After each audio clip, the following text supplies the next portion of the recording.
Police ਨੂੰ कराची तो गिरफ्तार मनशियात फरोश अनमोल उर्फ पिंकी ਦਾ जिस्मानी रिमांड मिल गया। DIG साउथ असद रजा ਦਾ आखना है मुलजिमा पिंकी ਦਾ 4 मुकदमात ਵਿੱਚ 3 रोजा जिस्मानी रिमांड हासिल कर लिया गया।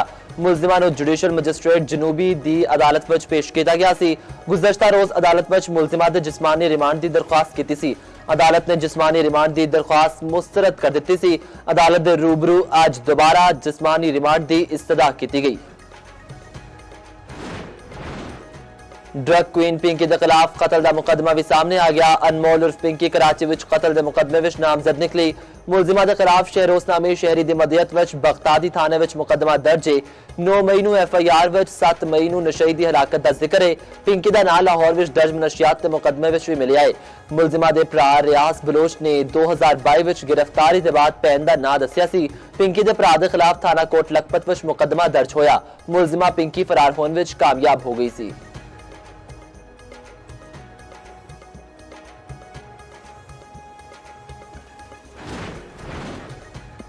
गिरफ्तारी तो पहले कोकेन डीलर अनमोल और पिंकी की ऑडियो भी सामने आ गई। मुबैना ऑडियो विच पिंकी पुलिस नूं आखती रही कि पूरे कराची विच नेर पाया होया है। 15 साल तो तुसी लोग मेरा कुछ नहीं बिगाड़ सके।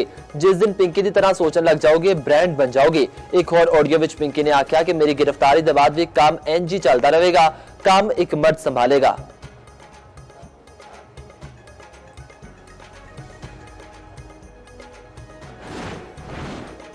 अमरीकी सदर 2 रोजा दौरे उत्ते आज चीन अपड़नगे। अमरीकी सदर डोनाल्ड ट्रंप की चीन रवानगी तो कबल ईरान नूं नवी धमकी, ईरान दुरुस्त फैसला करे वरना असीं अपना काम मुकम्मल कर देवांगे। चीनी सदर नाल ईरान के हवाले नाल तफसीली गल होवेगी। अमरीकी सदर की एक बार फिर ईरान जंग नाजुर विच पाकिस्तानी क़यादत की तारीफ। आख्या फील्ड मार्शल सैयद आसिम मुनीर ते वज़ीर आज़म शहबाज शरीफ बेहतरीन शख्सियात ने।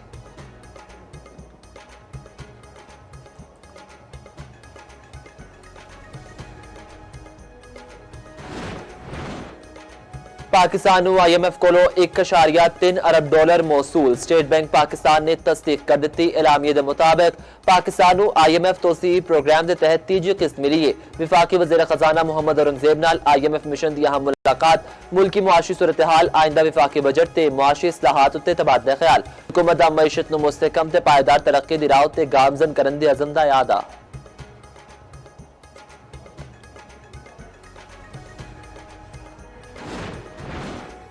गैस सारिफीन नूं 140 अरब रुपए की क्रॉस सबसिडी खत्म करने का फैसला। हुकूमत ने IMF नूं यकीन दहानी करा दी। जनवरी 2027 तक गैस सारिफीन नूं क्रॉस सबसिडी खत्म कर दी जाएगी।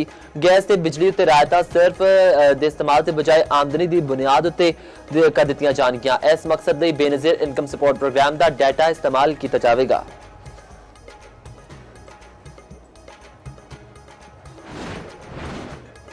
विफाकी वज़ीर दाखिला मोहसिन नकवी की ज़ेर सदारत खसूसी इजलास। टावल डैम के पानी नूं नालियां दे गंदे पानी तो बचाने लई सीवरेज ट्रीटमेंट प्लांट्स लाने का फैसला। सीवरेज ट्रीटमेंट प्लांट्स नाल शहरियां नूं साफ पानी की फराहमी मुमकिन होवेगी।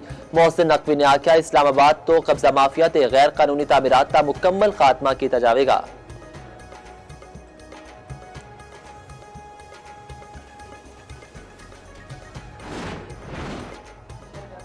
भारत ने पहलगाम फॉल्स फ्लैग ऑपरेशन का ड्रामा रचा के जारहियत की थी। वज़ीर आज़म की पेशकश से 1 साल बाद भी भारत सबूत नहीं दे सकिया। विफाकी वज़ीर इत्तलात अताउल्ला तारर दा इस्लामाबाद विच तकरीब नाल खिताब। आख्या इंज दा मुल्क साडे उत्ते इल्जाम ला रहा है जिहड़ा खुद होर मुल्कां विच सिखां नूं कतल कर रहा है। रियासती इदारियां विच मुकम्मल यकसुई साडी मजबूती दा मज़हर है।